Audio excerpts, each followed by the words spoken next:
what criteria do you use to sell stock? I kind of understand how you buy it, but I'm not sure how you sell. Yeah. Well, the best thing to do is buy a stock that you don't ever want to sell. I mean, that's what we're trying to do. And that's true when we buy an entire business. I mean, we've bought all of Geico, or we bought all of See's Candy, or the Buffalo News. We're not buying those to resell. I mean, what we're trying to do is buy a business that we will be happy with if we own it the rest of our lives, and we expect to with those. It's the same principle applies to marketable securities. You get extra options with marketable securities. You can add to holdings, obviously easier. We can never own more than 100% of a business, but if we own 2% of a business and we like it at a given price, we can add and have 4 or 5%. So that's an advantage. Sometimes if we need money to move to another sector, like we did last year, we will trim from some holdings, but that doesn't mean we're negative on those businesses at all. I mean, we think they're wonderful businesses, or we wouldn't own them. And we would sell, if we needed money for other things.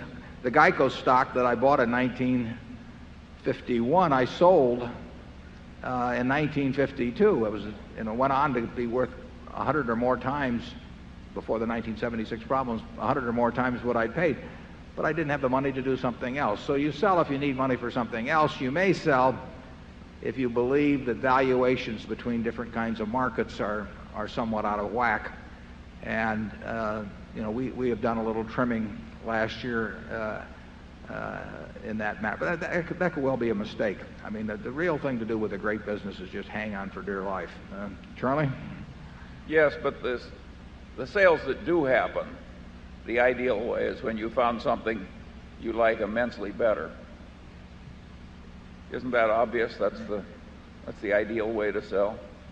And incidentally, the ideal purchase is to have something that you already like be selling at a price where you feel like buying more of it. I mean, we probably should have done more of that in the past in some situations. But that's the beauty of marketable securities. You really do. If you're in a wonderful business, you do get a chance periodically maybe to double up in it or something of the sort. If the stock market were to sell a lot cheaper than it is now, we would probably be buying more of the businesses that we already own. They would certainly be the first ones that we would think about. They're the businesses we like the best.